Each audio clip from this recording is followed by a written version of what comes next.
I am, by the way, starting to get grossed out as we're talking more about this.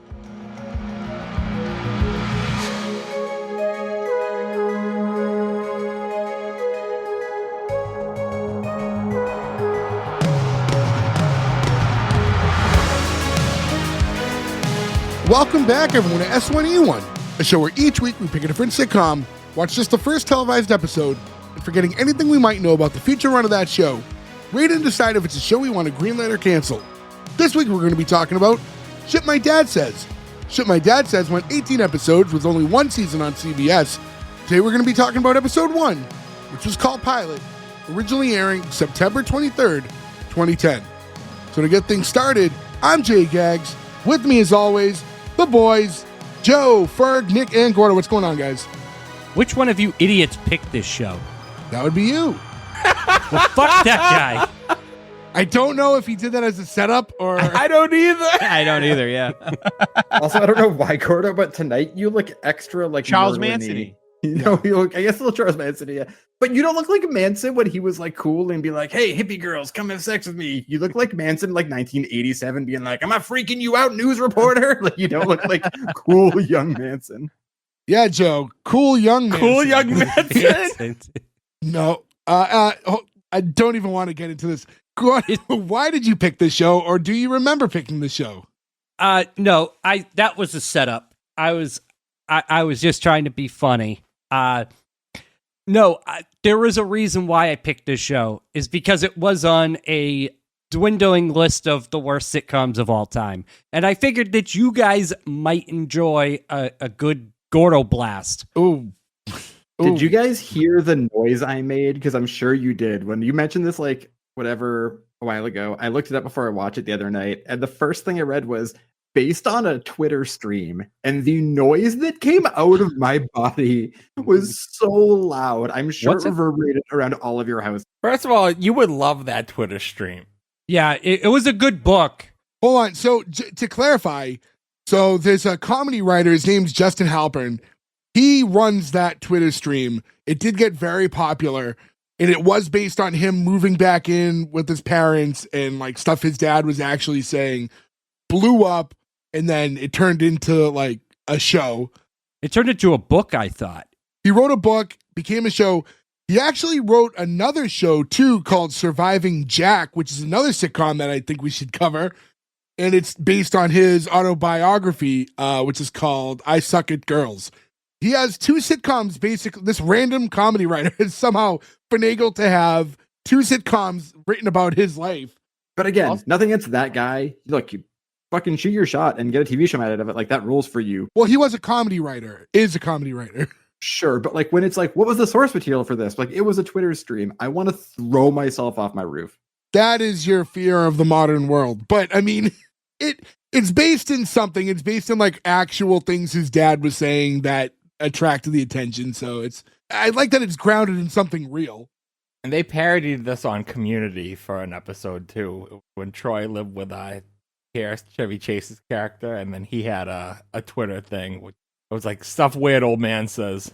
So yeah, so to go over a few numbers really quick, IMDb 6.2, Rotten Tomatoes critic score 0, 50% audience score, and then if you want to watch the show, I don't think it's on any of the streamers right now. You can watch this episode in full for sure on Daily Motion, so it's very easy to find on the internet. Spoiler, you don't want to watch this show. But no, it's available. As far as the show goes, do you guys remember it in its original run? Because I do remember the show. Yeah. I don't remember it at all. Not even a little definitely bit. had seen an episode or two when it came remember out. commercials for it. That's Me too. about it. This confused me because I conflated it with like the Don't Trust the Bee and Apartment 23 Right. or whatever. Because like two different shows around the same time with like the squiggle swear And long ass names. and like Yeah. super long names. Yeah, like two guys, a girl, and a fucking pizza place or whatever. It's like, guys, we should work on this. And it's also technically pronounced bleep, my dad says. Or sometimes just my dad says. Yeah, I've read it as just my dad says in a bunch of places. I just think you inherently make it, when you do stuff like this, it's and I want to say the show might have originally had the name shit in it and they had to change it. I believe that's true, Could be wrong.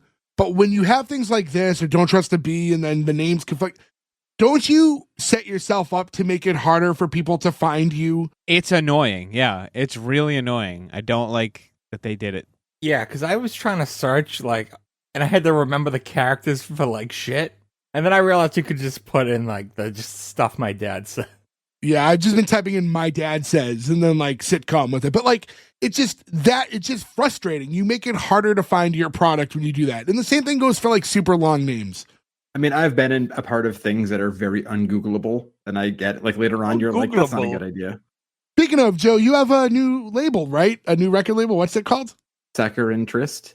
Yeah, easy to spell. No, that's again stupidity on my part. So it's a joke based on the band whose name was Saccharine Trust. So if you type, it was a popular band in the popular punk band in the early 80s. If you type in Saccharine Trist Records, it immediately is just like, oh, did you mean Saccharine Trust Records? Here's their Discogs page. You're like, okay. To be fair, S1E1 is kind of in the same boat as that, depending. Well, I think it's very easy to Google. If you type it in with podcast, we are usually pretty easy to find. And I was like, that's my favorite, least Googleable band name of all time. You type in Sexfin into Google, you're like, never mind. I'm not even going to look for this.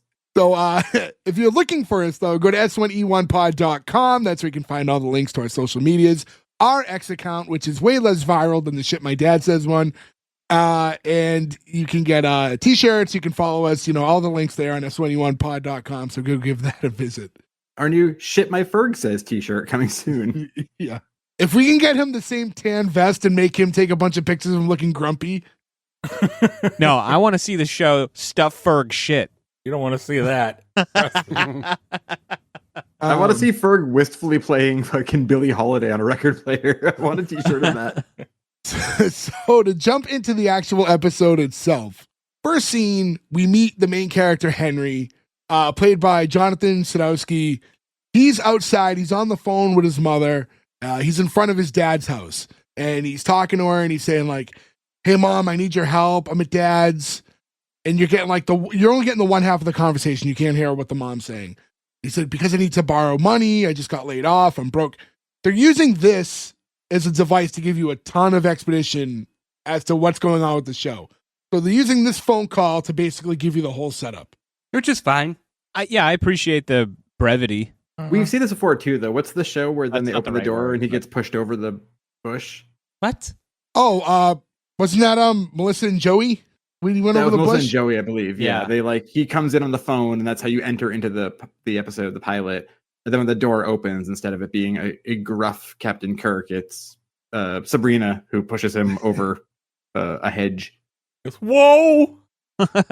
Here, while he's on the phone, his dad, Ed, is woken up by the sound of something outside. So Ed, played by William Shatner, he's like getting out of bed. You see him getting his gun, because of the noise out front. William Shatner being in a starring role in this show. I'm trying to think of like, where's William Shatner's career 15 years ago? And he was in Miss Congeniality and the sequel. Yeah, he's still is always acting. He's always in things. He's never not worked. Do you know what show of his I was reminded of today? Remember Tech War? Nope. No.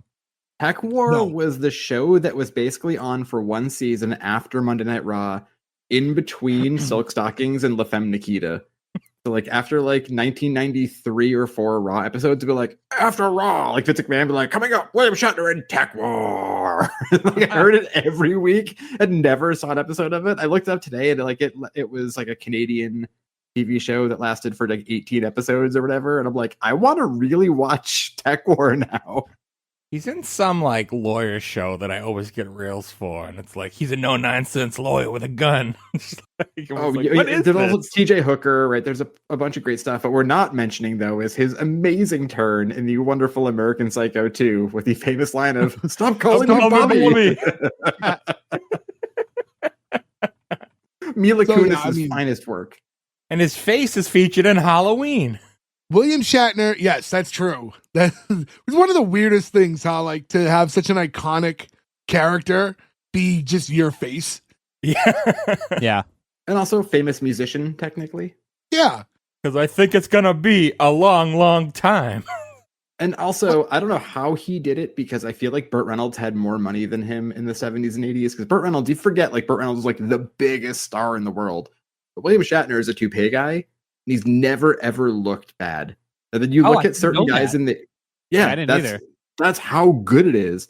If you look at like Burt Reynolds in the 80s, like Evening Shade or like Stick or any of those movies, even like Sharky's Machine, which are like big movies. It's just so bad and curly and wrong, and you're like, you can tell it's not right. Yeah. He like, I don't know if he like held a guy at gunpoint who was like the greatest toupee maker of all time, was like, only me. And the guy was like, okay, sure. But he looks great still to this day. He's in fucking space. At this point, he's just one of those guys though he can't not be William Shatner. Like you watch a show like this, and you know it's tough because and we'll talk about it as we go along, because I actually think he did I think he was one of the highlights of the show. It's so hard to not see William Shatner at any point in time. He's just too famous as himself at this point. He like somehow pulls off being a dick and sympathetic at the same time, and I don't know how he does that. Yes, yeah, we'll definitely get into some of that. I think there's definitely a thing about hitting a certain age too, where like I feel like you have an inherent sympathy for a guy who's like 72 And alone. with kids and alone. Yeah, like your heart like immediately like opens up for that character. Yeah. So to jump back in real quick, we see Henry's still on the phone with his mom, and he's continuing that conversation and saying like, "Yo, you know, maybe he's changed, blah blah blah. Like, maybe he's mellowed out a little bit." And because we don't know much about the character at this point, and then as he's saying all this stuff to his mom on the phone, the front door opens, and there he is holding the gun at him. He goes, "Guts or nuts, your choice."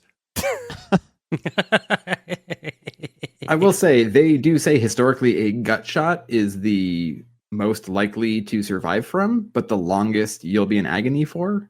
I wonder why. I feel like you have a lot more organs that can get hit. No, it's just your intestines down there. Yeah, really. it's just your intestines. Like your kidney and your liver.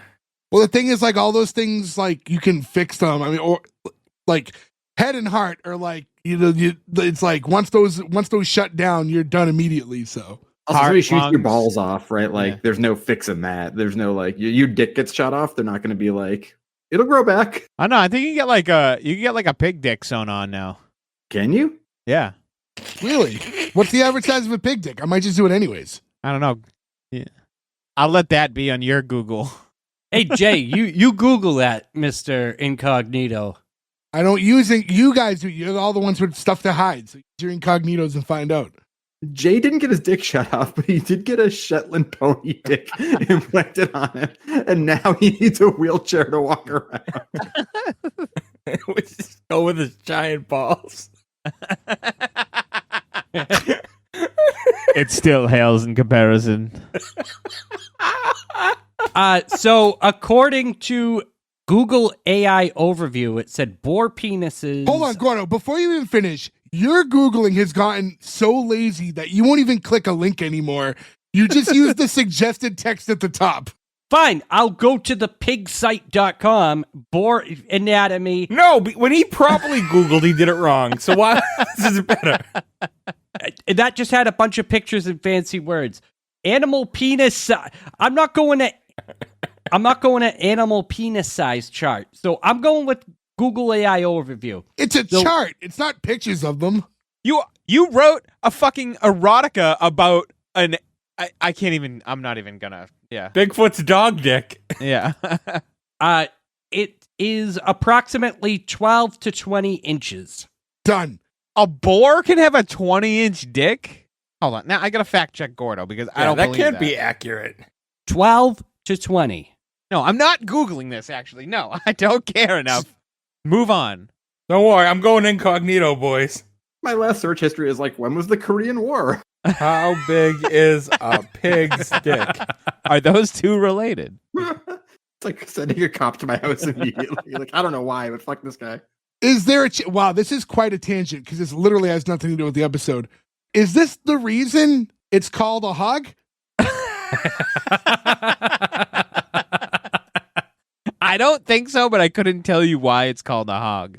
I mean, hogs are big and girthy. And Like at one point in time, some guy's like, oh, damn, look at that guy. He's got a big old hog cock. Yeah, you don't want it? It's corkscrew shaped. Yeah, it might be 12 inches long, but it's shaped like a corkscrew. No, I thought their tails were corkscrew shaped. So is the penis. Is it really? All right, Jay, you got a 20-inch corkscrew dick. A female pig cervix is also corkscrew shaped, and that's why it's created that way, because pigs don't have sex for pleasure. They only have sex for procreation. Oh, like ducks. Almost every animal. I am, by the way, starting to get grossed out as we're talking more about this. 300 millimeters at a minimum, which is 11.811 inches. So if you want a giant, massive... But it's coiled. So think about that. Take a 20-inch piece of wire and coil it. It could be this big. And then you could do like The Simpsons. Curly, straight, curly, straight. All right, Jay, come on. Let's go. We don't need to talk about pig dicks anymore. Please edit this out. No, I'm not. Off air, real quick, because I don't want to keep talking about it. It's gross. Is there any chance that pig cum tastes like bacon? No. What? That's getting edited back in. Yeah, that's going in. We need to also use the Google AI to go through every episode and be like, mention if Jay ever said he likes bacon. Everyone likes bacon.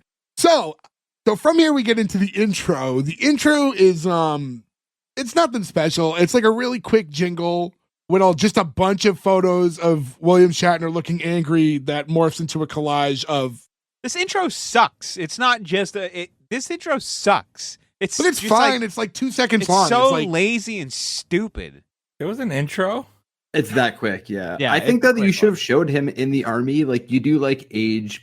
fucking I Heard You Paint Houses or whatever that movie is, like the Scorsese movie. You know why they didn't do that? Because they didn't think they needed to do anything else but show William Shatner to do any kind of to be any kind of successful.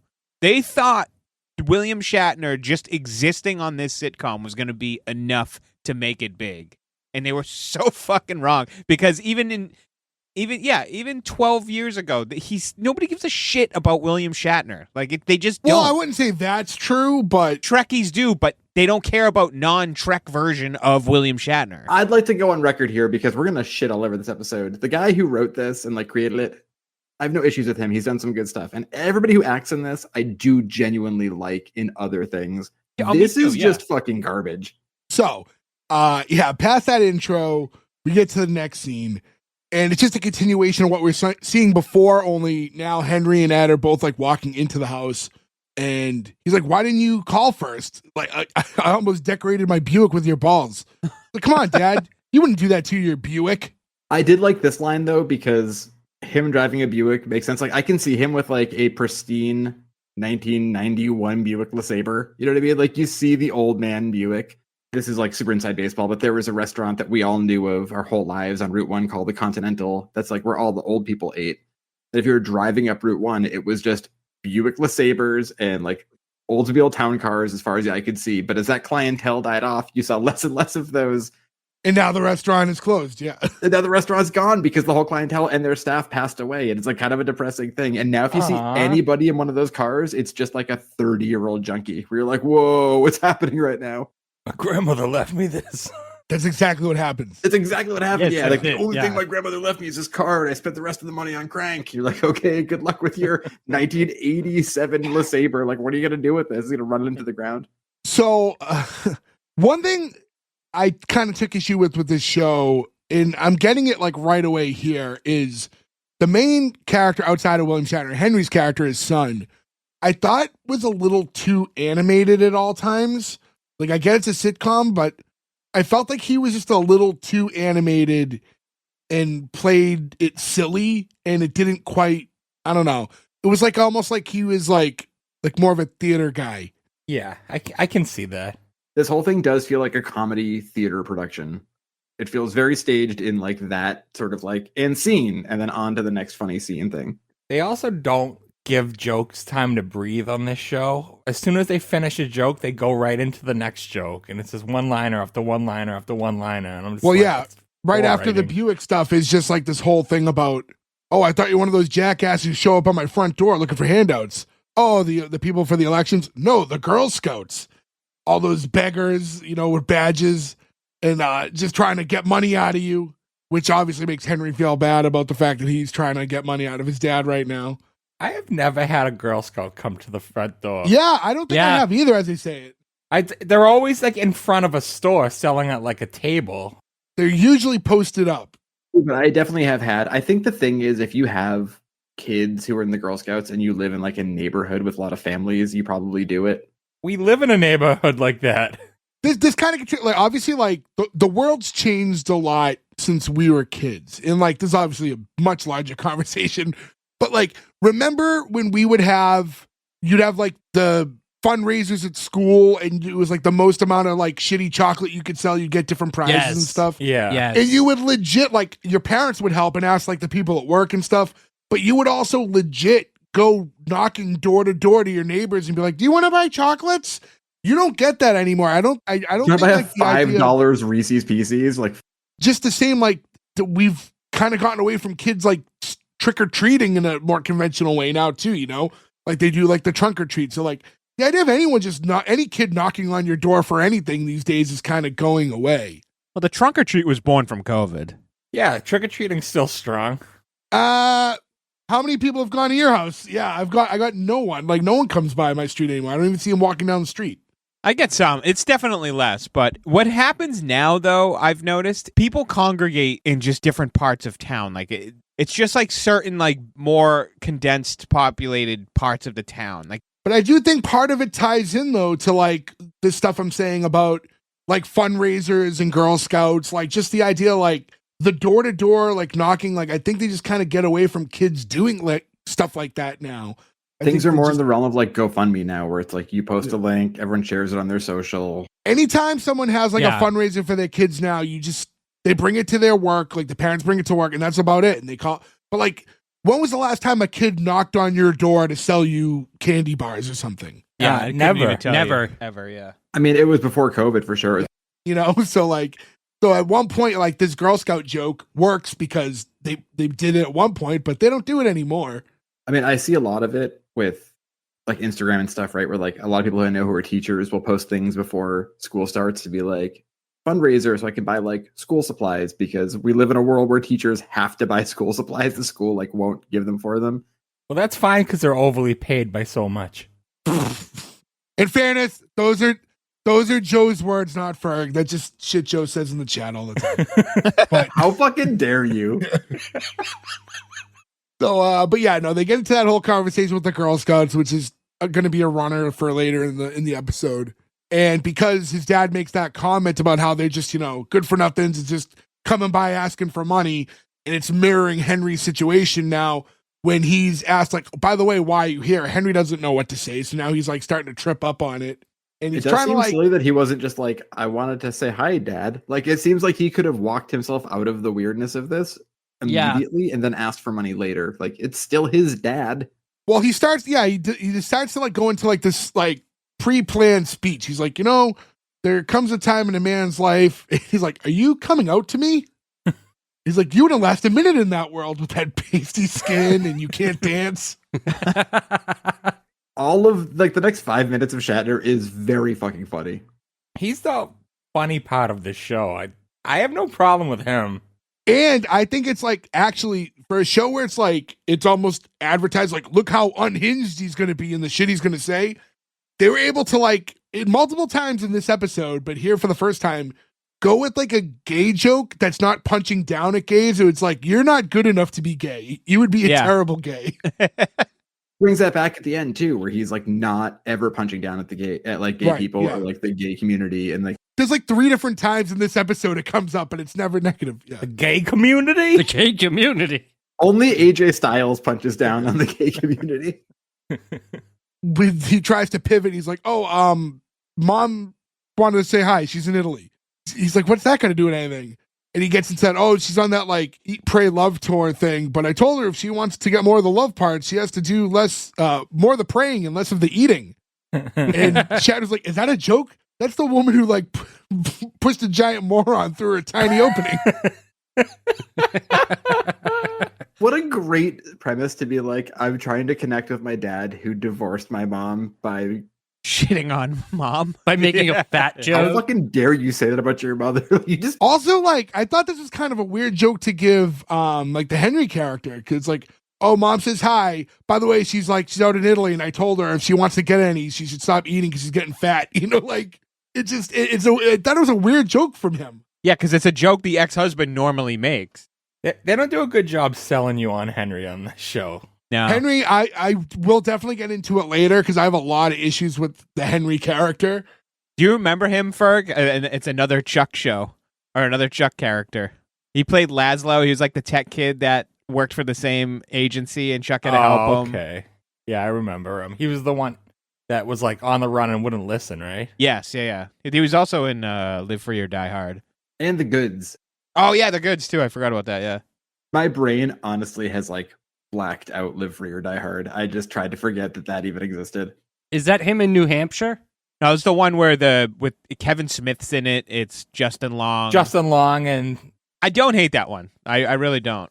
Oliphant's great in it, but that movie's not very good. It's not as bad as the last one though. The one with Jay Courtney is so fucking bad. Oh yeah, Jack Courtney. I don't like Jack Courtney in anything. The Russian one, what's it called? A Good Day to Die Hard. Good Day to Yeah, Die yeah. Hard. Yeah, that shouldn't have ever happened. So with all this beating around the bush, Henry never really can get out what he's actually there for. And Ed's like, all right, so are we done? Like, I'm going to go back to bed. It's almost 9:00. And he's like, well, if it's all right with you, can I crash here? And he's like, sure, there's a cot in the attic. He's like, oh, the couch is fine. Like, I know the couch is fine. That's why I don't want you to sleep in it. Although I did think this was funny, I didn't really love this because this was like a weird. Now he's being a dick for no reason. Yeah. And I don't quite understand the like, I don't want you on my couch thing. And I felt like there'll be more examples, but both of these characters are like not totally fleshed out. They're both inconsistent at times. Which happens in pilots. I get that, but it's just too early to like demonize somebody who eventually is supposed to not be. I don't know. Maybe that's what they were going for. Maybe they're trying to start him at a low to bring him up. You know. What happened is they had to somehow get him on this cot, and they didn't know how because they had to have the payoff at the end, which we'll get into. Yeah. So like I like the fact that he's like a stern dad. That's fine, and that works with all these other jokes. But here, he's just being a dick. There's no reason for him to not use it. Just give me any type of excuse. You know what I mean? Like, oh, I just sprayed it for bugs. But like, you can't just be a dick here. Right, because he obviously doesn't hate his son. Yeah. Like I remember like thinking like my grandparents coming down for like Christmas or something when I was a kid, right? And like they would sleep in my parents' bed. My parents would sleep on the couch, right? Like that was just like the move. Like that's what you do. So even if you don't necessarily see your son all the time, I can't imagine being like, no, you can't sleep on the couch, right? You'd be like, I don't know, it just doesn't work for me. Also, this house is huge. Is there not a spare room? There's definitely more than one bedroom in there. Yeah, that's for sure. Somewhere else to go. Yeah, Right. there's 2 floors. You know what the move is? You make it raining, so he's wet. And you have him care about his couch because he spent time with his wife. And he doesn't want him to sleep on the couch wet. Isn't like old people being protective of their couch like a sitcom trope?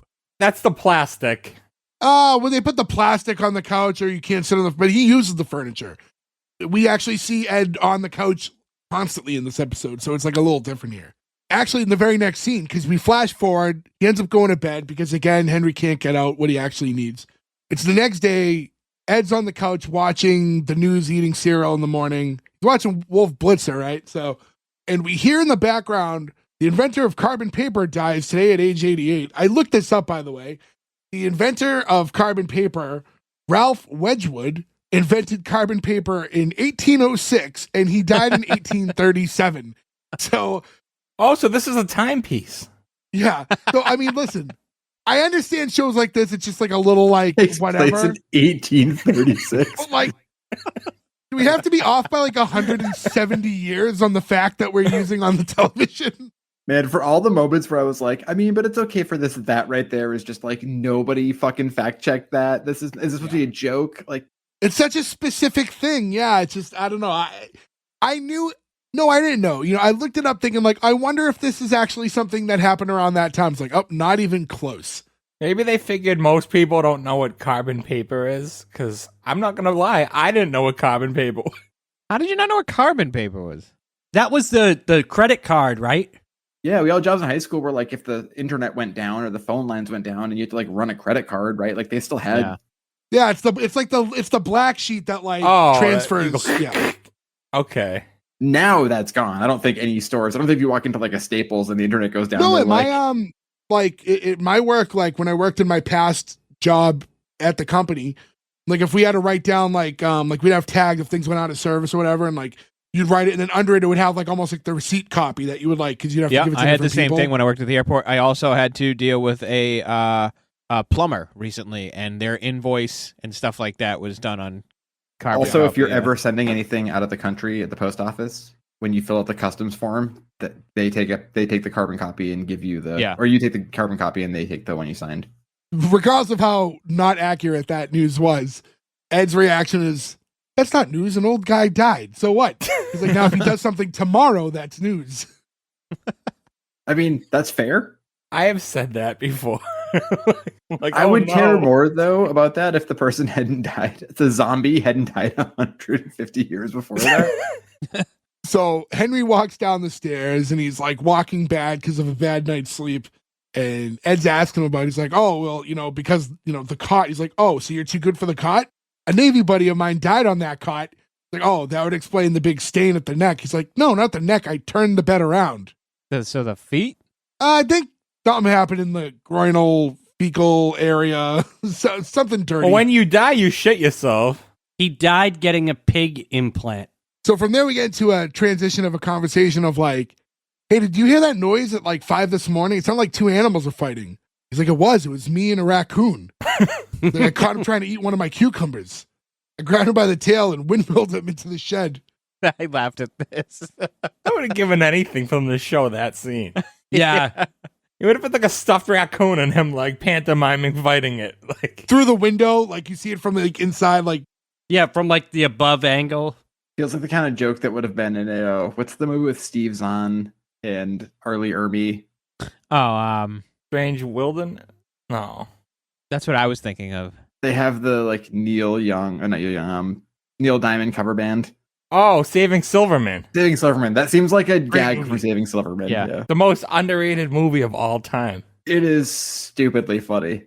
So we know that Ed's very particular with his garden. It comes up a couple times in the episode, and his cucumbers particularly, I guess. But Henry's saying, oh yeah, no, the garden looks great. He's like, Ed goes, yeah, you should see my zucchini.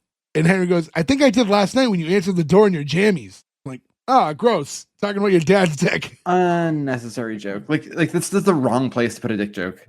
Listen, I love a good dick joke, but kind of gross. In the context we got, it was kind of weird. And like Shatner dick is like funny inherently too, where you're like, put a dick joke in here, but don't make it in this weird thing. So then Ed's telling him, oh, by the way, your brother and Bonnie are stopping by to drop off some groceries in a little bit. So Henry's saying, hey, how long are they going to be staying for? I was kind of hoping you and I could get some one-on-one time. He's like, why? So we can braid each other's hair? Talk about boys? No, it's just And again, he doesn't he can't get it out. So he's like, oh, what's with that driver's manual? He sees it on the coffee table. He's like, oh, my license, it expires when I turn 72 next week. They're making me take the whole test again. If I don't pass, I lose my license for 5 years. Does that exist in certain states? Because I've said no, but I'm all about it if it does. We think they should have it more. You know the issue I have with it is if you lose it at 72, you shouldn't be allowed to also get it back at 77. Yeah. Yes. Yeah, I thought the same thing. I was like, what? I'm told if you lose it, though, you just got to tell them a sad story and they'll just give it to you. That's true. But so the thing that happens is odds are if you lose it, you're not going to get it back in 5 years. You're not going to somehow become more cognitive. Right. But also, not to make this dark, but I think when you take driving privileges away from old people, it's a slippery slope because they start declining once you take their ability to do things. Freedom, right? Because they can't really walk as well as it's not like they can just go places, they can't hop on a skateboard or whatever. No, but here's the thing though. They're being tested before they're losing their license, which I can appreciate. We've all seen the person driving a car who should not be driving a car anymore.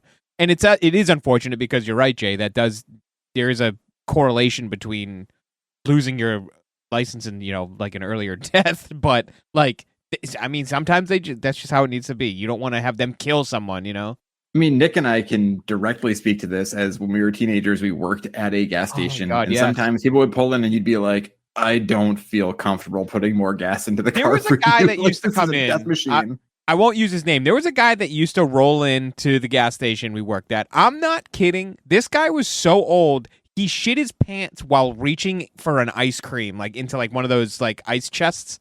He bent over and shit himself and didn't notice that he shit himself. Like he was that old and decrepit. He got in his car. He didn't even look behind him. He just threw it in reverse and hoped for the best every time. I can't believe that guy was driving at that age. Part of me at that point is like, good for you, man. Have the ice cream. And the other part of me is like, the ice cream probably is not helping this scenario. You know what I mean? After that, the door opens up and in walks in the cast of Mad TV. You are watching Mad TV. So Henry's brother and sister-in-law are played by Will Sasso and Nicole Sullivan, who both Two people famously I worked on Mad TV. genuinely love. Will Sasso, yes. I don't think she's a very good actor in anything other than like skits. She's funny. She's been in a bunch of stuff. I mean, her in King of Queens is amazing. King of Queens, that's who I was thinking of her from. Okay. She had a few cameos in Scrubs, and I don't like her episodes. I'm indifferent on her. I don't think one way or the other, honestly. I will say, though, somebody mentioned earlier they didn't think Will Sasso was very good. I will give you the entire story arc he has in Mom, which is a show that is so good. I need to watch. We covered Mom before. I go back and listen to it. You've brought up him in Mom a bunch of times. He wasn't in the pilot, but I am curious. The shows where the other day we were like, do we just rewatch Mom? Because it's that good of a show. I love Will Sasso. I think he's great. Except for when he gets skinny. Fuck skinny Will Sasso. You remember that when the world turned their back on him because he lost weight? How dare you try to get in shape? How dare you better yourself? I know, insane. You're not funny anymore. So I'll say this, as far as this casting goes, I do like the idea of like pairing these two together though, because they obviously already have built-in chemistry and a rapport. So you can see like they can play off each other pretty well. I'm not sure if I read it wrong, but I thought I read that originally the other son was supposed to be a Mad TV guy too, and then he got recast for the pilot. Yeah, it was gonna be Bobby Lee. No. I thought you were being serious for a moment. But was Bobby Lee playing one of his like not okay characters, like the mentally challenged character he played in the league, where you're like, this is way too far along in time for you to play this character, dude. Uh-oh, hot dog. But no, I think they work well off each other, and the scenes we do get with the two of them, I think their comedy like meshes well. So it's kind of a smart approach. If you're gonna get two side characters, like, oh, well, these two already know each other. I didn't feel that way. I think they're both very good sitcom actors. Like, they're not just sketch people who got thrown into it. They, at this point, had done a bunch of other stuff too. So I will say my critique of their characters, Berg, would be, I think they're a little corny. Yeah. Her more than... Maybe it was the material they were given. It just Well, didn't right work here, for when me. they're talking about being like San Diego's king and queen of condos and like all this stuff's a little hokey. I think that's what they were going for, though. Like, I don't think that was an inadvertent result. I think that's what they wanted. Yeah, I don't feel like it was outside of the character. I feel like that's what they were supposed to be playing, and like they just took the role and like, Yeah. They did the role. That's supposed to be his like half brother, right? Brother from another mother. Like, Yeah, they slide that line in to like make it known. Did they ever explain it beyond that? Because I don't...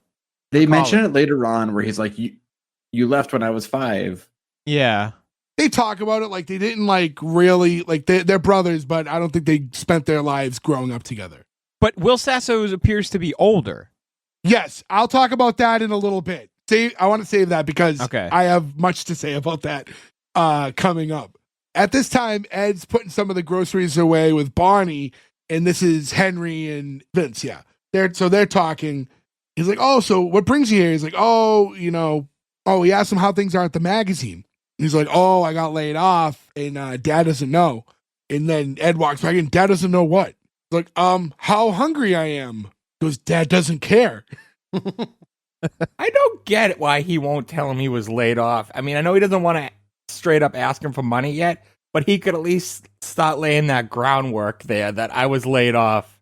annoying plot devices because that's how sitcoms are. Like, it's every sitcom is based around some failure to communicate, and you do your best to like disguise it. They're not disguising it here. Like, they should have done a better job at that because you could have just said it 4 times now. We're not 10 minutes into the episode. It's annoying how often it gets brought up and then not brought up. Yeah, because the only thing that's like making him not want to tell his dad is that his dad is annoyed by Girl Scouts asking for handouts. Like, I get that it's like it's to show like how he feels about that general type of thing, but it's like there's nothing catastrophic, nothing negative that's gonna like affect Ed's life or anything. Just like Henry's kind of in a hard time. So it's like I don't think there's enough that this has to be this huge secret. This plot really only works if he was like arrested for something terrible. It was like, Dad, I was peeing at a Little League game and they arrested me and now I'm on a sex offender list. You'd be like, that's tough to tell your dad. But like the company no longer has money out of no fault of mine. So I was laid off. Isn't that terrible? And he's like, you're a freeloading hippie. It's like, no, anybody's parents would be like, this shit happens. Companies go under. You didn't do anything wrong. Not in this household. I'm just saying this episode would have been way better if he was like, I was just peeing a Little League game. I would appreciate the plot a lot easier. Dad, I hit your LeBaron on my way in.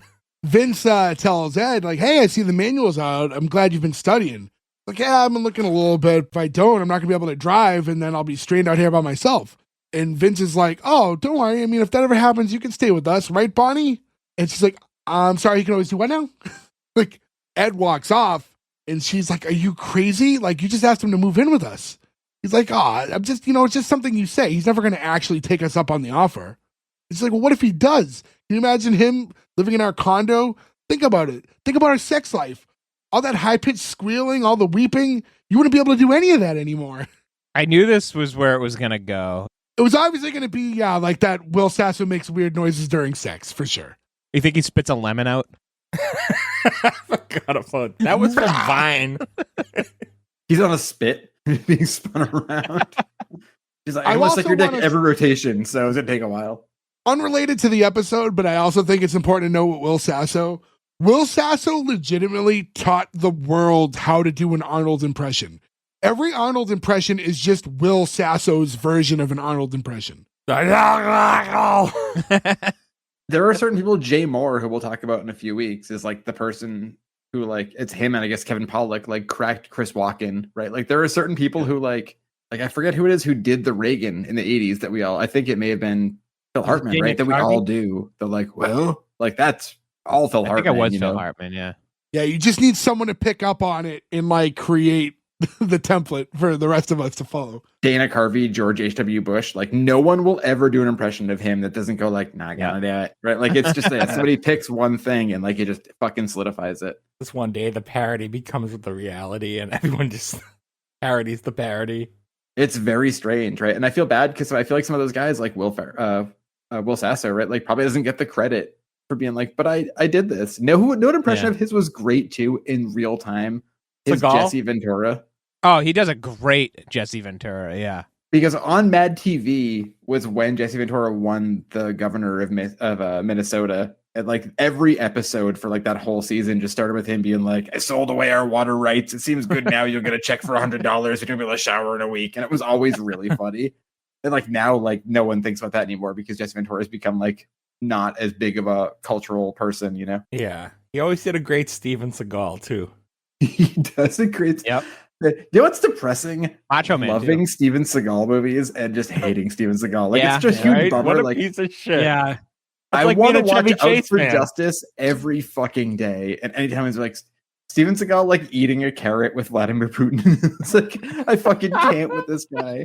And it's hacked now because everyone jokes about it, but I think it's so funny that like you have to reference it. Like he's got that weird album where like the very first song, the very first line he sings is "Me wanna da punani." Like Steven Seagal, what the fuck are we doing right now? But that's one of the jokes I saw is that Steven Seagal turned into Will Sasso doing Steven Seagal. Vince and Henry are talking, and this is some of the stuff I took issue with in the episode. So this becomes the Henry admitting to Vince that like, yeah, I'm gonna ask Dad for money, but I'm afraid to. I just keep thinking I'm gonna disappoint him. He's like, so you disappoint him. So what? I disappoint him all the time. He's like, it's different for you, Vince. Like you grew up with Dad. I don't have a relationship with the guy. So right here, I'm like, wait a minute. And Nick, you mentioned earlier, Will Sasso, clearly the older brother here. Yeah. How did this work? How do you end up, like, usually, you divorce from whoever. Yeah, we don't know from this pilot, but like maybe his mother was a mistress. Unless that was the case, but it also sounds like he had a loving relationship with the mother because Henry remembers, like, they split up when he was 5. So they were together for years. So it wasn't like an affair. Yeah, it's messy. So this doesn't make sense. Like, checks and balances here. Like, I get it. Like, not everything in a sitcom is going to be perfect, but this makes no sense. You have your first son. One parent got one kid, the other parent got the other kid. No, they have different moms. Oh. So they have different moms. So he's with Will Sasso's mom or Vince's mom first. At least has to be because he's clearly older. Did they state that I know he's older in real life. It's never said. So there is a world where potentially, but they're not even close in age. There's no, how am I supposed to believe otherwise? Well, that was not communicated at all at this episode. If we're going by the visual test, it's like not even a spoken thing. That, Vince is the older brother. So if that's the case, you have your child and your wife, unless maybe he stayed in the same town and then maybe when by the time Henry's mom and him split up, they moved away farther. So he was just by proxy near one of his kids. But I don't know. I just felt like it didn't make sense in the moment when it's being explained. Maybe he made the effort for a relationship where the other son didn't. Well, that comes up too, because he's saying, well, do you want a relationship with dad? He goes, I don't know. I didn't think I did, but now I see him and I think maybe I do. So it's because this comes up later too. And we'll get into it later when it comes up, but you clearly originally showed up just for money. That's kind of a dickish move because they haven't talked in 2 years. You show up asking for money. Yeah, so he admittedly only came by for money, but now that he's around his dad, he's like, maybe it would be nice to have a relationship with the guy. But what won him over to want that? Because he's only had bad experiences since he's been there. Sure, yeah, that too. And he's saying I just want him to show something that he wants to have a relationship with me. And Bonnie's like what? You want him to play Peter Gabriel in a boombox outside of your window? No, just a gesture, any kind of gesture. Also, nobody's going to get that these days. Yeah. Say anything. We all is get it. not, Yeah. not a reference. They said that. I laughed so hard, and I was. Well, I mean, this is 15 years ago. Yeah, 15 years ago, I think I think even then, that was about the cutoff. Yeah, but 15 years ago, we're all 25. You know what I mean? So and we get it. So I mean, but I feel like Say Anything doesn't have the legs of the other Hughes movies. You know what I mean? If you made a Ferris Bueller reference or a Breakfast Club reference, I feel like those, or 16 Candles even, I feel like those last longer. That's one of the most iconic scenes of all time. Yeah. Say Anything, 99% of people can't tell you a single thing about the movie, but they know the boombox. Yeah, even Deadpool mocked it with this, but he had a little phone. I mean, it is one of the. I mean, it's a great movie, right? It's one of the best scenes ever, except for Peter Gabriel. Come on, man. What did Peter Gabriel do to you? I don't hate Peter Gabriel, but he's the second best singer in Genesis. You don't like Sledgehammer? No, I can't stand Peter Gabriel. I love Phil Collins. I think In the Air Tonight, as a music video from the pilot of Miami Vice, is maybe one of the greatest moments of music and film together of all time. But I've had this debate with friend of the show, Russ. He's guested on a couple of our episodes. He's more of a Peter Gabriel guy. And I think what happens is, by proxy, I like Peter Gabriel less because you inherently compare him to Phil Collins all the time.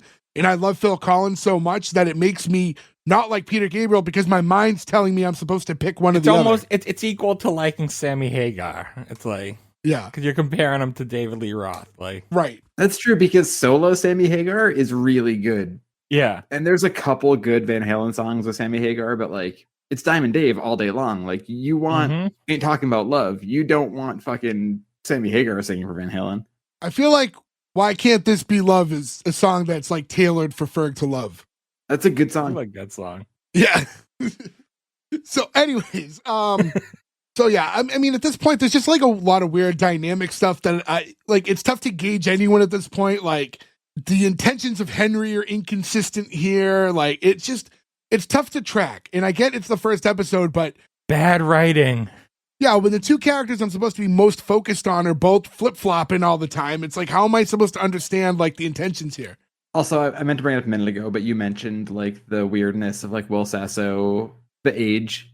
There's a point coming up soon where William Shatner is like, when I was in Nam, and you're like, William Shatner, you were born in 1931. Just say you were in Korea. Like it's, and I get that like America technically was in Vietnam in the 50s, but like Vietnam started like the war. If you think that the conflict, the police action, whatever the fuck you want to politically call it, happened, you say it starts in 65. Maybe he meant Space Nam when he was on the Enterprise. But like, I guess you could be like a career army guy at 34 and go to war, right? Like, sure. I mean, he sounds like a guy that might have just been in the military for years and years. But like when Vietnam ended, he would have been 44. Like, I feel like it would have been just easier to be like when I was in Korea, which would have made him in his early 20s. Yeah.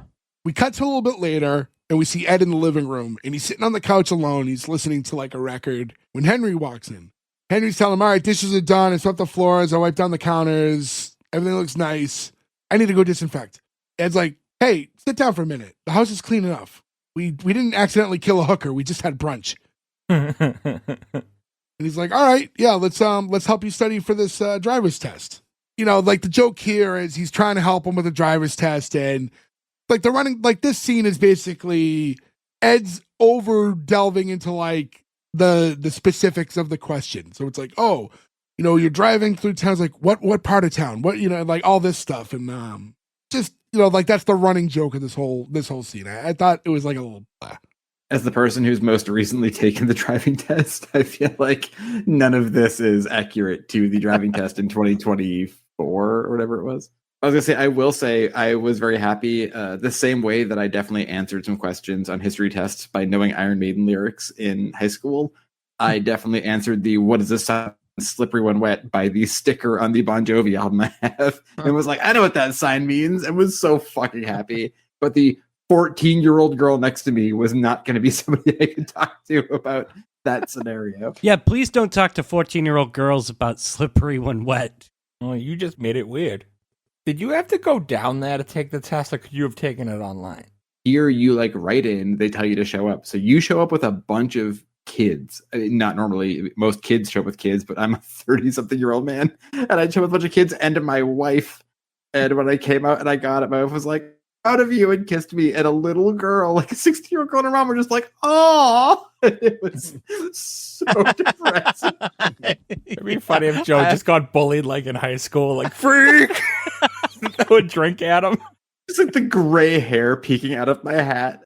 The weirdest part though is when I did pass my, you know, permit thing or whatever, like I had to go to the guy because when I got my state ID and moved here, they made my gender female. Which, like, I don't care. I forgot about that. Like, I don't care, whatever. But, like, I like, went to the guy and I was like, hey, bud. Right? And he looked like a spitting image to our dearly departed friend Mike D'Elia's dad. So I felt like I had clearly an easy kinship to this guy because I was like, I know this guy. And I was like, hey, so, like, when I got my, like, ID or whatever, like, they just, like, mistakenly put my gender as female. Like, can I change that now or do I have to, like, wait till I get my license?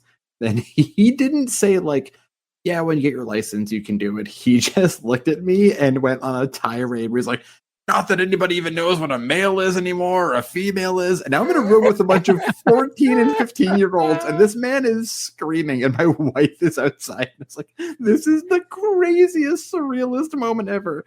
But still, now, and it happened only once, where I was at the Walgreens buying a bottle of bourbon, and this woman was like, it says you're a female here. I think it's a fake ID. And I was like, I'm 39 years old. And also in 2025, even if my license said I'm a fucking female, you have to sell me the fucking whiskey, lady. And she had to get her boss. And I was like, I don't know, man. They fucking pressed the wrong button. And he was just like, if the kid is whiskey, what are you doing right now? It's so insane. So it has come up a few different times. But technically, I would have used that as such an excuse to go on a tirade at the liquor store. Where my crazy pills come from, so I really didn't want to cause a scene. They accidentally give Joe estrogen next time. Give Kevin Nash an Oscar for his work in The Longest Yard. Both teams are trying very hard. My favorite part. Why did they give Stone Cold the tallest hat of all time in that movie? When he pops in, it looks like he's Abraham Lincoln. It's like, who designed this mesh hat? And he drops the N-word with a hard R. Oh, yeah, he does. Really hard R. It like rolled off his tongue a little too easy. So here, to get back into this episode, it looks like Ed's having a hard time focusing when it comes to studying for this test. And his son's like, hey, what's going on? Like, you know, you're a Navy doctor. You perform surgeries in war zones. Like, why can't you focus? And there's like just this pause. And then Ed looks over to the record player. He's like, go on, I'm focused. He's like, no, it's the song. What about it? He's like, I know. None of this makes sense. This is just like, Henry mentions like, I know that you and Mom used to dance to this song. Why is that distracting him from study? Like, I don't know. Is seeing Henry making him think about his ex?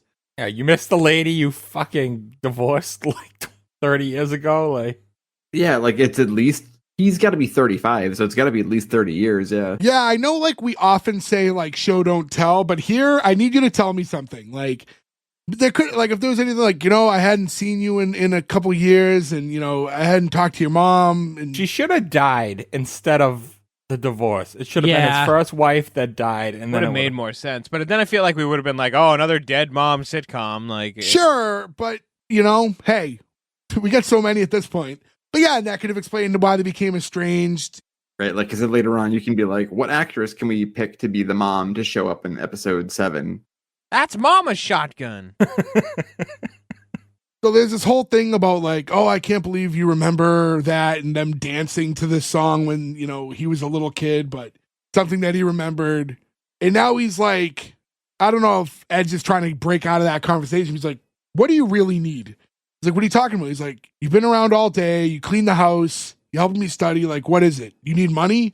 And he's like, wow, I really just, I don't know, I just wanted to be nice to my dad. And he goes, son, if it looks like manure and it smells like manure, it's either Wolf Blitzer or manure. Shrapnel at Blitzer, huh? Yeah, what a weird name to pull. He's just watching and go, what the hell did I do? You know, it's funny, Wolf Blitzer, like, I don't watch the news like I used to. My life is much too busy now, but I pop the news on midday if something big is happening, like the Sling app or whatever, that I realized that, like, Wolf Blitzer is so old now that they gave him a second. Like, now the Wolf Blitzer show is like Wolf Blitzer and a girl who's 40 to be like, yeah, we'll take over for you while you're tired, bud. Where I was like, man, it's weird to think of people who were like old people telling us the news when we were kids are so old. They're just like, you sit here and I'll say the news, but if you smile and nod, it looks like the TV looked before. It's just a weird thing to say. I think he looks good for his age. I think so too. Well, he's one of those guys too, I think, where he like grades so young that he has kind of always looked the same. Yeah. Especially considering he ages in dog years. It's true. It's tough being a wolf. 9/11 just happened. Wolf, what do you think? Oh, like, okay, cut. So the conversation between these two continues on, and it's going on for a long time. They walk into the kitchen, they're still talking, and he's saying, like, would you stop looking for reasons to be disappointed in me? He's like, well, stop giving me reasons for being disappointed. He goes, what reasons? And this is finally when Henry kind of tells his dad question, some of it. by the way. He has not given you a reason. Like, he goes, I did everything right. I did well in college. I got a good job at a magazine. The thing went under. Yes, I got laid off. I have college loans to pay. So what? I need help. Newsflash, Dad. So does half the country. He hasn't argued with him yet, by the way. He hasn't said anything about that. Earlier when he's talking to Will Sasso, too, he says, so just ask him. He never just asks them. He's already fucking assuming he's... Yeah, it's Henry. Yeah, it's all in Henry's head. And then he's going, you know, Ed saying, I'd have a lot more respect if he would just come right out and told me you needed the money like a man. Like, if I wanted someone to be nice to me for money, I would have rented out the back room at the Winking Oyster. Wow, what a name for a strip club. I laughed so hard at this because that name is such a visual where you're like, oh my fucking God. Head over to S1E1pod.com for our new Winking Oyster strip club shirt. Well, now you have to make it. Yeah, now you have to make it. Yeah. I mean, to be fair, that does sound like a strip club on the South Shore. Florida. The fucking Winking Oyster. Yeah. Florida. So now Ed's asking again. All right, back to the original question. What do you need? He goes, what do I need? I need a dad who would for once, just once, let me walk out of his house without feeling worse than when I walked in. Tell him fucking, you need money. You need money and Just you're mad say at it, him.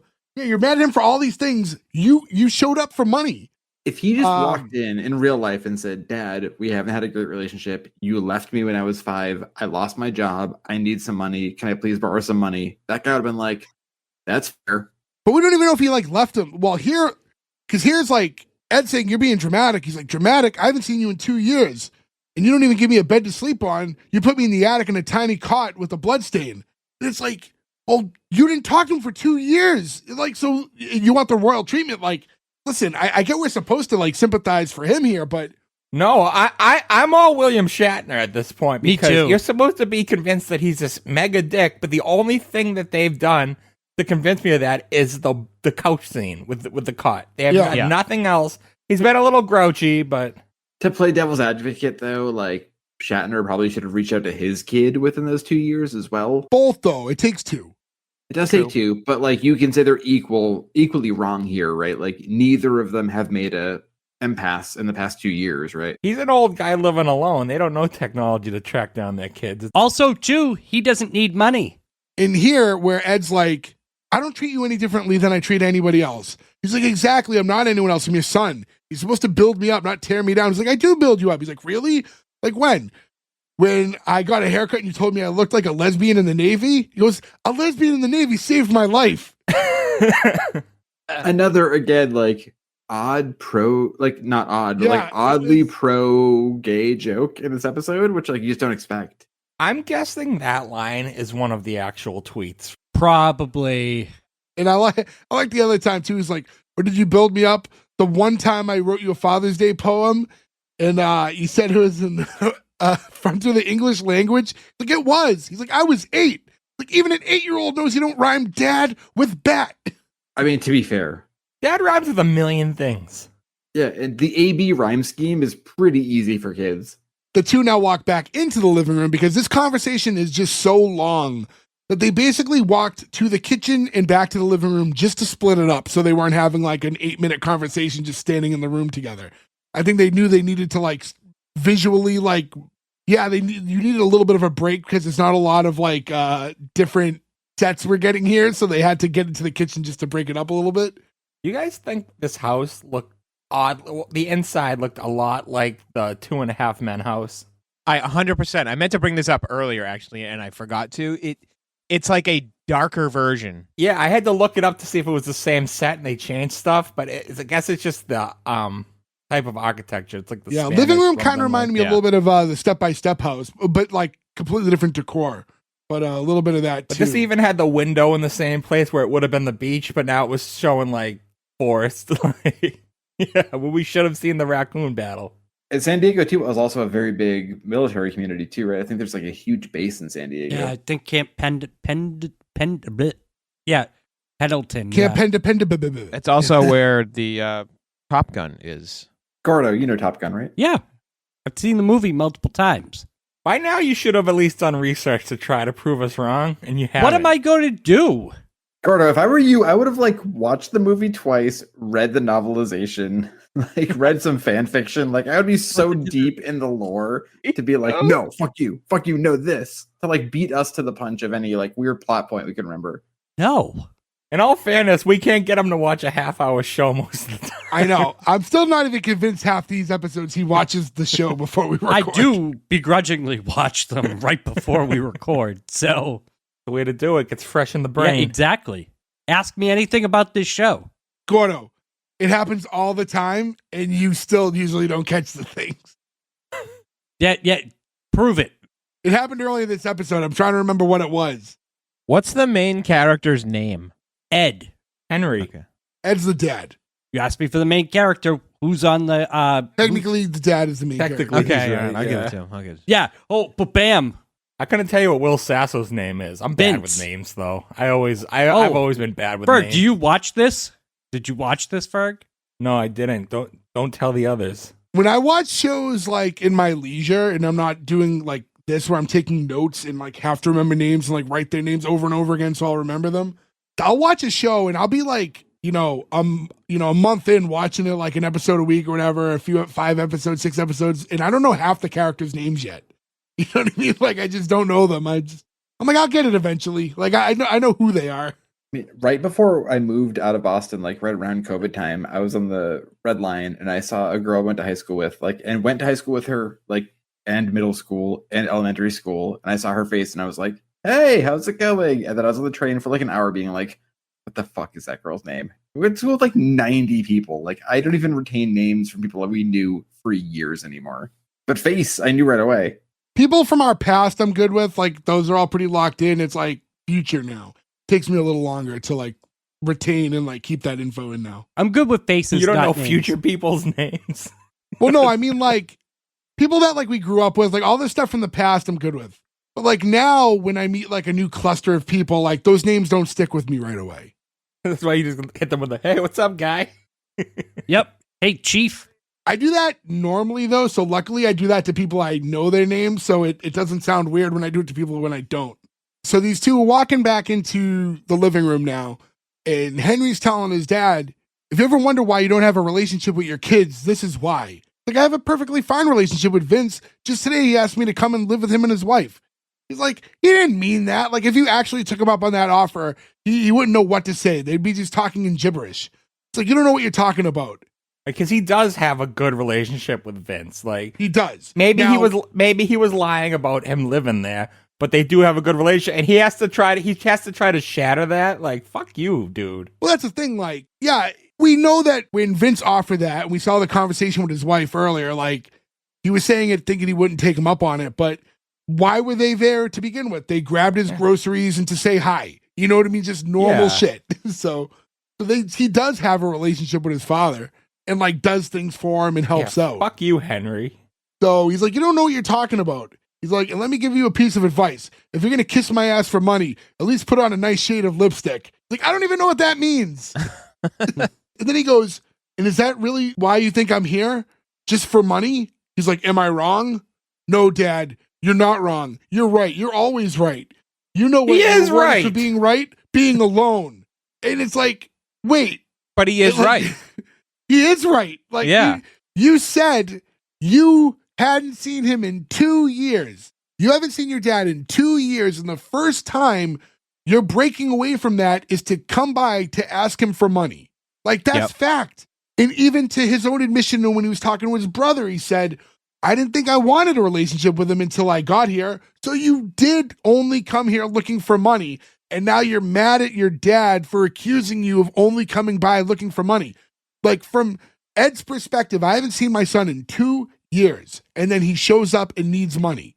Come on, like, how? It was like, yeah, Dad, you're right. You're always right. And this is what you get for being right. You're alone. It's like, what the fuck did he do? Now, I understand the show, he's supposed to be, like, we're supposed to sympathize with Henry, but they wrote this completely wrong for us to sympathize with Henry. They should have made him a little more like Tim Allen's character and what's it called, the one with Kat Dennings. Oh, the shifting gears. Yeah. Yeah, we needed, like, we didn't, I think we get enough from, like, we get Ed's character and we can see how he's a little rough around the edges. And you don't even have to completely write his character, but we need to change Henry's whole approach for it to be, like, even remotely sympathetic. Or at least give me him asking him and him saying no and calling him a freeloader or something. But this all comes out of Yeah. nowhere without him even asking. He didn't do anything wrong. Don't make it that they haven't seen each other in this long. Maybe make it so he wasn't going to ask him for money, but was being pushed into it by his brother because he didn't want his dad to think that he was only there for money. Like, but he was only there for money. Like, that by fact is the only reason he's there.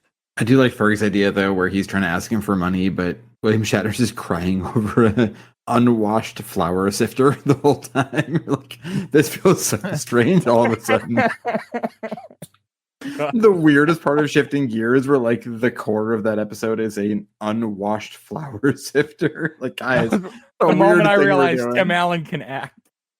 oh, I'm Santa. I'm gaining weight. Like, okay. Like, oh my god, Tim Allen just made me cry. I mean, he's made me cry laughing before. It was nice to have him make me cry with emotion. Yeah, so it's always nice when you get a good cry out of sadness instead. So next scene, we see Ed in the living room and he's having coffee with Vince and Bonnie. And he's saying, hey, Henry said something that had me thinking, like, I'm all alone out here. I thought maybe I'll just sell the place and take you up on that offer and come and live with you guys. And like the two of them are stunned and they have no idea what to say. And he's like, I could take a guest room in the back of the house. Like, you wouldn't even know I was there.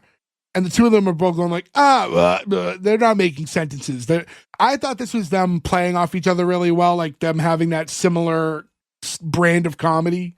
But a nice callback too to like the gibberish thing. Like they'll just say gibberish.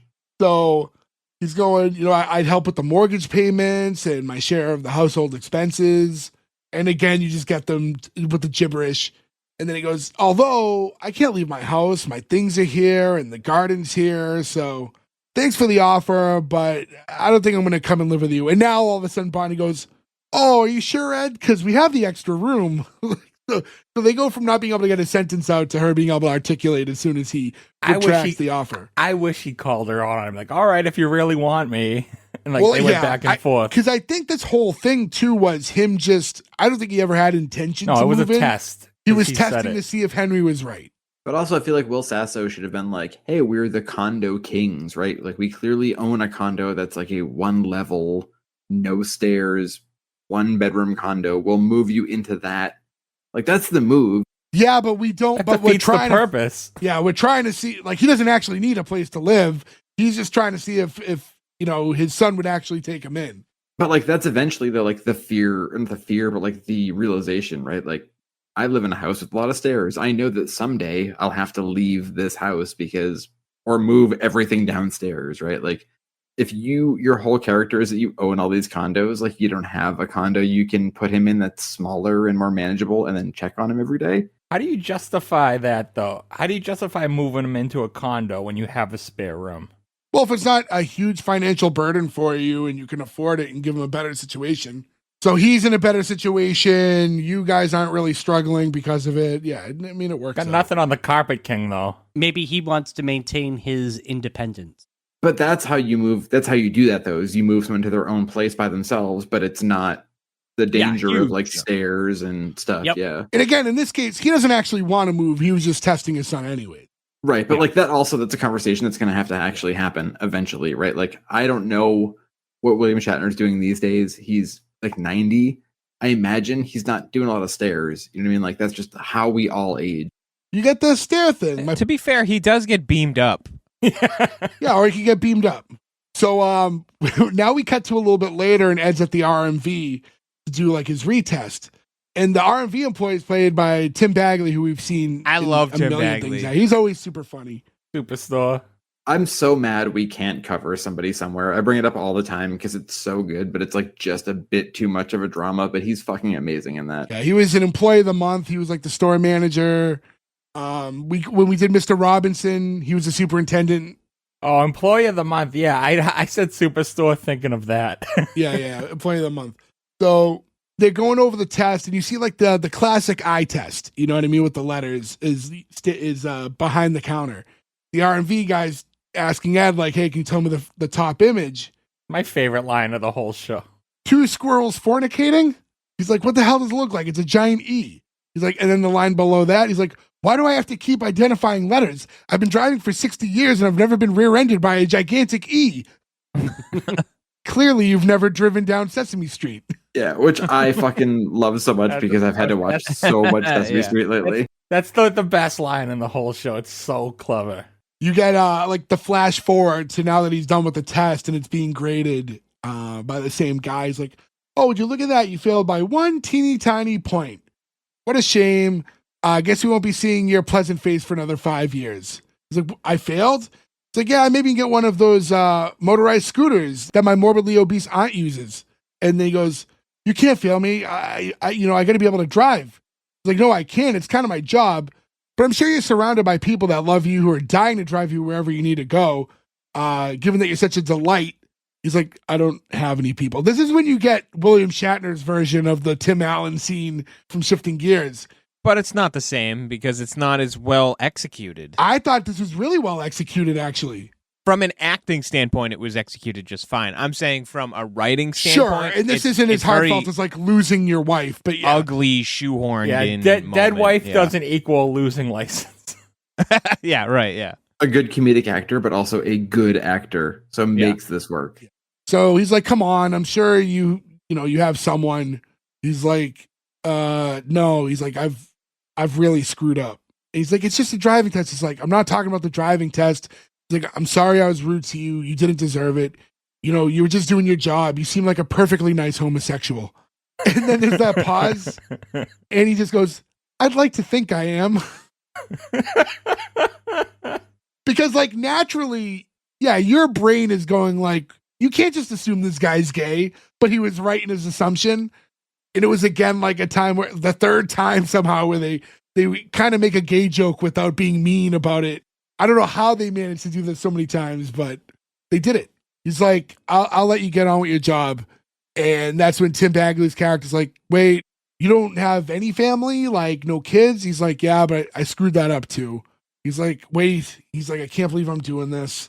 And he like fixes the score. He's like, "Oh, there you go. 71, you passed." He needs to be fired. Well, I was thinking about that because it's like, it's a safety thing. In this scene, William Shatner and I can't understate, like, I thought his acting in the scene was really good. It was like really good dramatic acting here. And I get that Tim Bagley's character feels bad. And I get that before you were happy about Phelan because he was being an asshole. However, there is still public safety involved, like we talked about earlier. And if he doesn't pass the test, you can't let him endanger other people because you feel bad because he was a bad father. Like once a month, all across the country, you see a news story where it's like, old person walks into 7-Eleven, buys scratch tickets, whatever, gets in their car, goes to scratch them, drives right through the store. It happens all the fucking time. And if it was just building damage, who gives a shit? But like, you could kill somebody. Like if somebody can't drive anymore, you have to uphold that. If you can't read the letters on the board, that's a fucking dead stop. I think he could read the letters.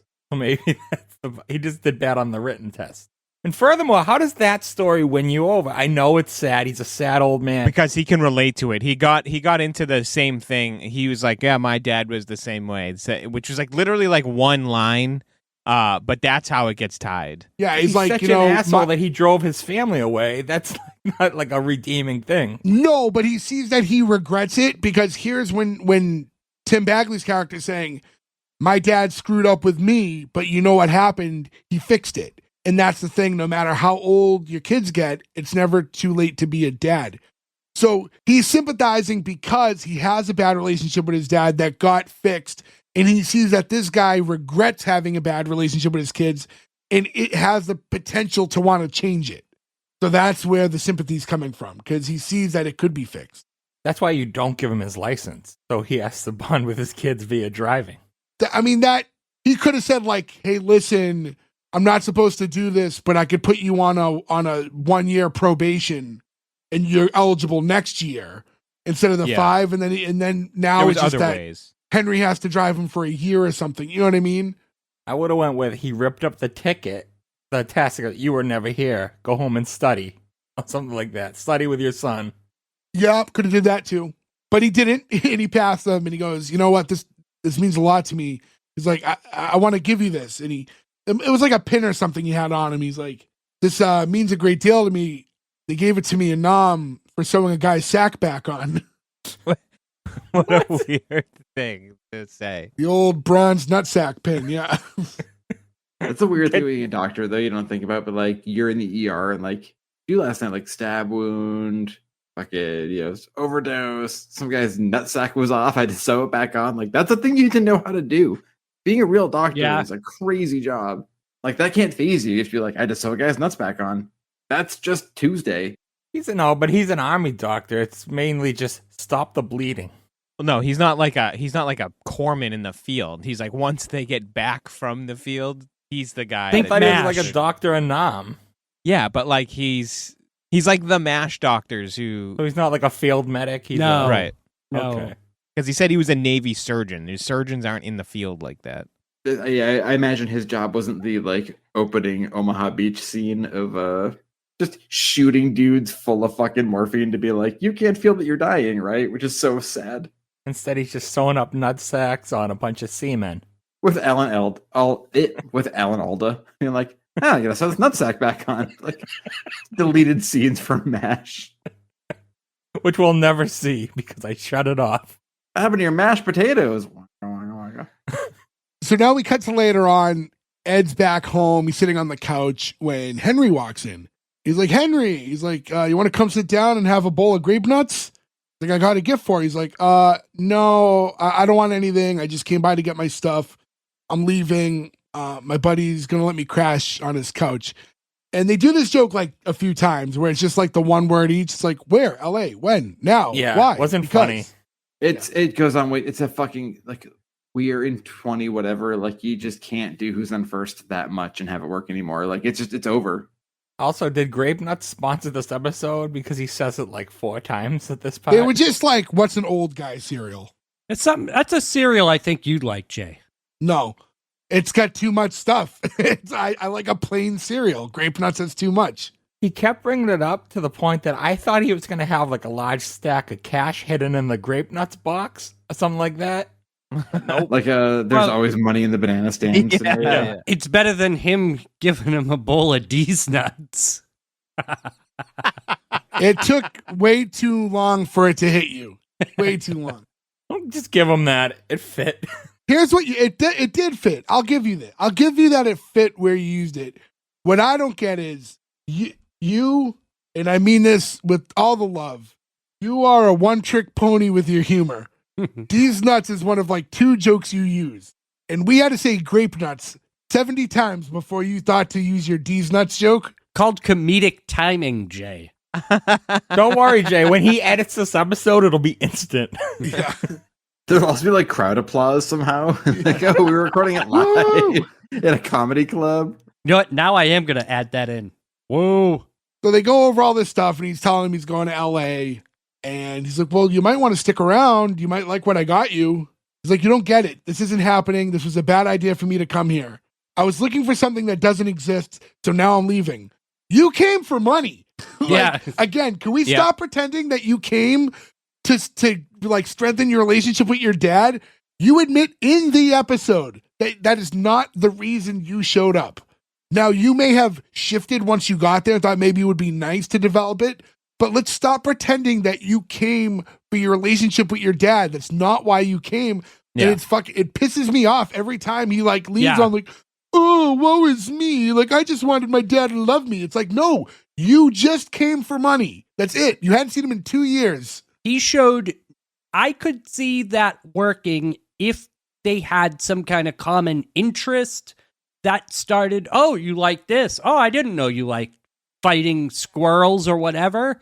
Like, you know what I mean? There should have been some kind of bonding throughout the episode of little things that they discovered that they both like and that they both have in common to then make this scene make more sense.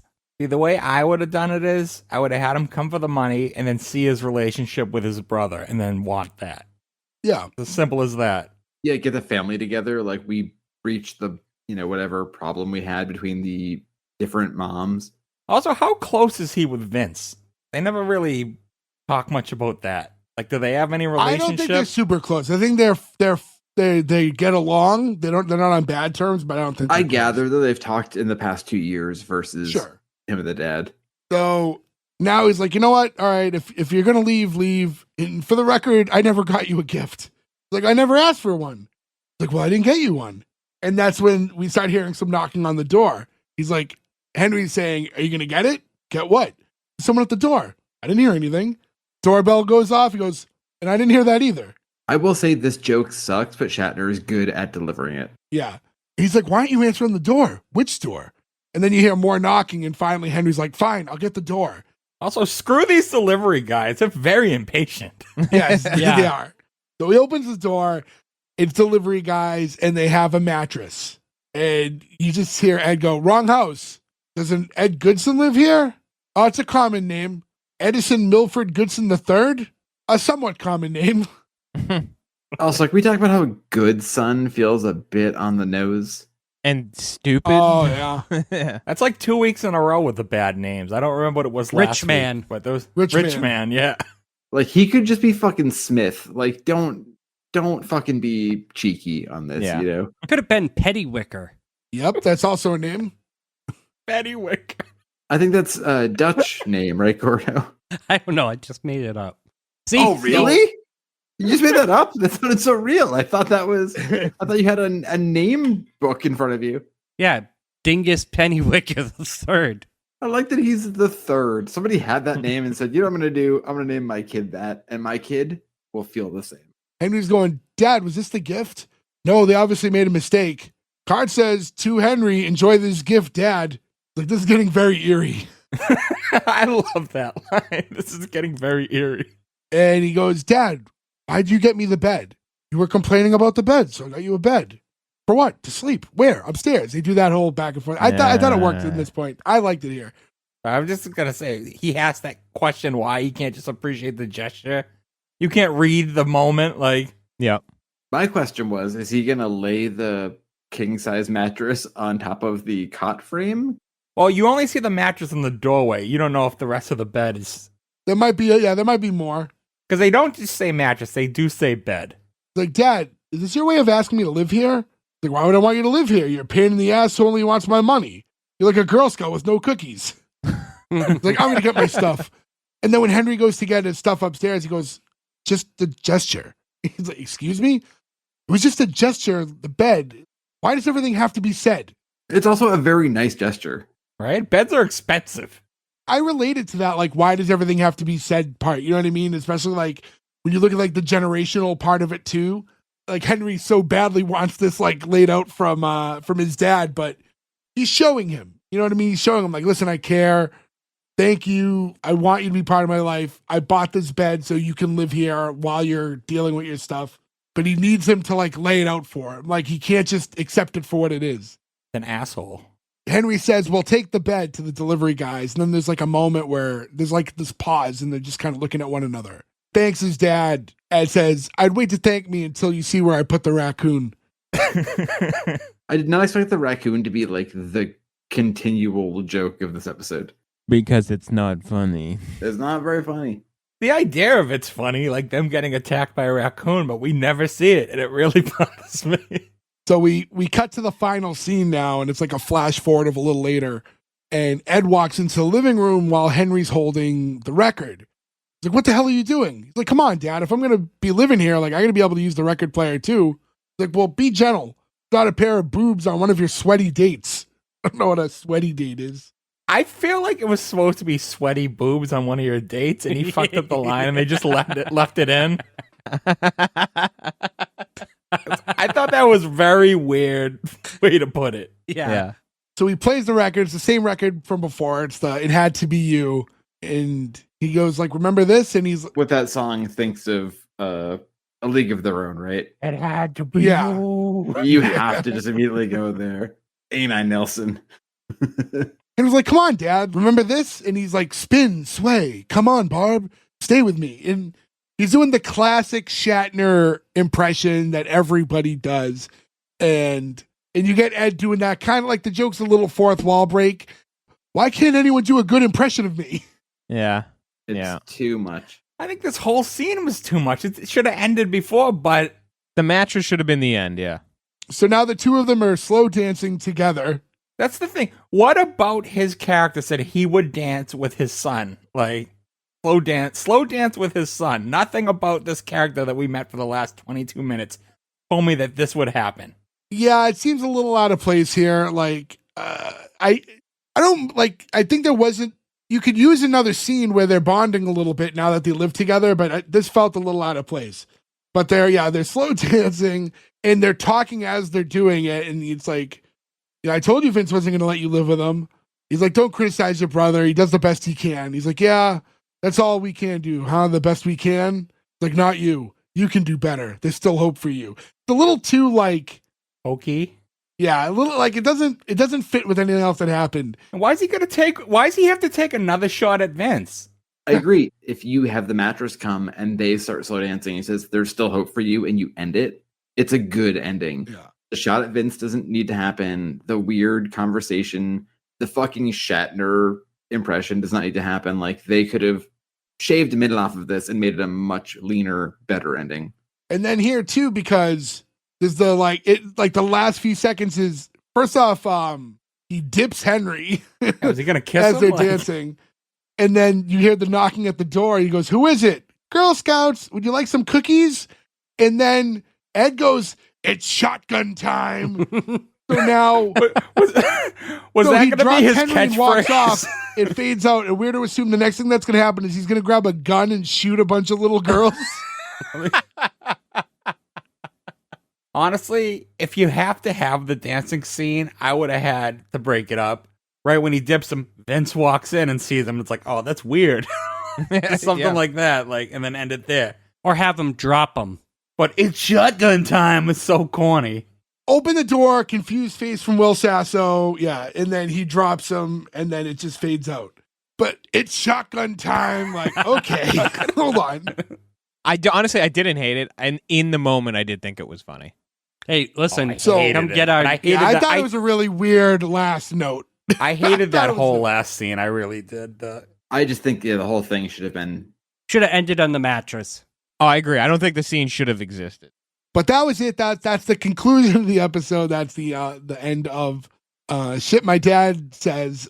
You know, one thing I did want to touch on before we close out is I get it, but one of the main critiques that the show got from critics was that Shatner was only on the show for stunt casting to get people to watch. Even if that was somewhat the sentiment, like use like such a big name to gain attraction, I would say Shatner was one of the highlights of the show. His Yeah. acting was fine.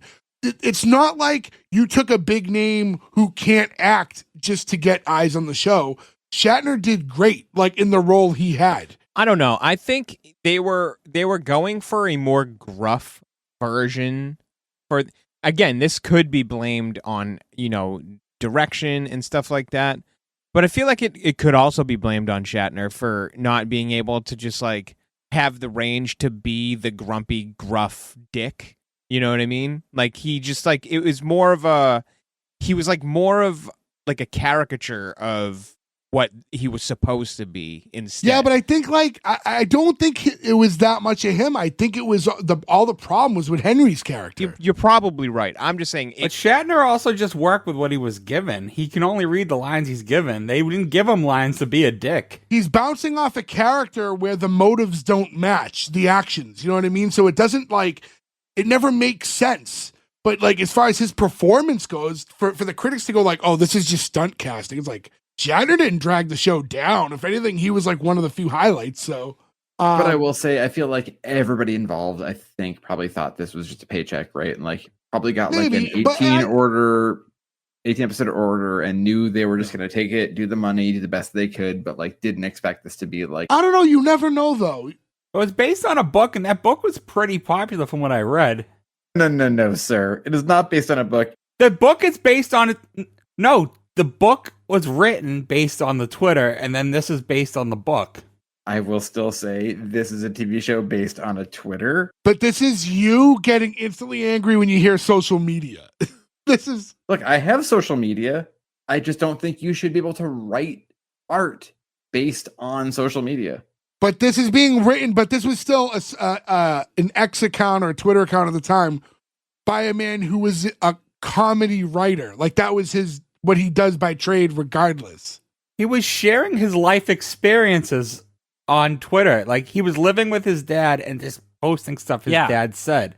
It wasn't like, look at this wacky thing I'm writing on Twitter, and then they made a show about it. It was this guy's life experience, which he turned into a book after, and then the book became this show. Look, I know that Loosely. we're never all going to agree on this, and my feelings are different, but it's an immediate red light just on fucking it was based on Twitter. Like that to me is like you can't ever get past that to me. That is a dam that is cracking immediately. So what if it was like literally written in the 1800s, and the guy really died, and it was something written on a raven? Would you hate it because that was the modern technology at the time that was delivered by a raven? No, it would still suck. So what if you didn't know about the Twitter account and you only knew that this guy wrote a book that got popular and then they based it off the book? I mean, it would still be a cancel because it's not good, but it wouldn't be as egregious. But even if this show was good, I feel like you would cancel it based on the Twitter thing, right? Yeah, I do too. Look, I'm not even gonna lie, 1,000%. I'd be like, fuck that, no way. Yeah, that is the death of art to me. You get by because the show does suck, so your cancellation. Joe, sometimes you get an F in art, and that makes fart. So I want to get past that joke as quickly as I can. One thing I do want to say, I mentioned it earlier. There is another show, Surviving Jack, that was the guy who Justin Halpern, who had the Twitter account, who wrote the book, also created that show, and it's also based on a different book he wrote, which is an autobiography. So I kind of want to see that show because in turn, the father character inherently will be somewhat based on his father, right? So I kind of want to see a different take on the same two characters in a way. What was it called? I'd like to look that up too. It's called Surviving Jack. It was a Fox show from 2013. So, but yeah, anyways, we've talked about the show plenty. Might as well get into the Green Lantern cancel. I don't think there's going to be a lot of shocks here. But since someone pretty much already gave you theirs officially, Joe, we'll start with you. Not a fan of this. I love William Shatner. Look, I think the whole cast of this is good, and they are doing the best with what they have. But this is a doomed to fail plot. I think this is indicative of push something out, have it last for a while, and move on, versus something I think at the same time where you put more care into it. You were hoping it did last a long time, right?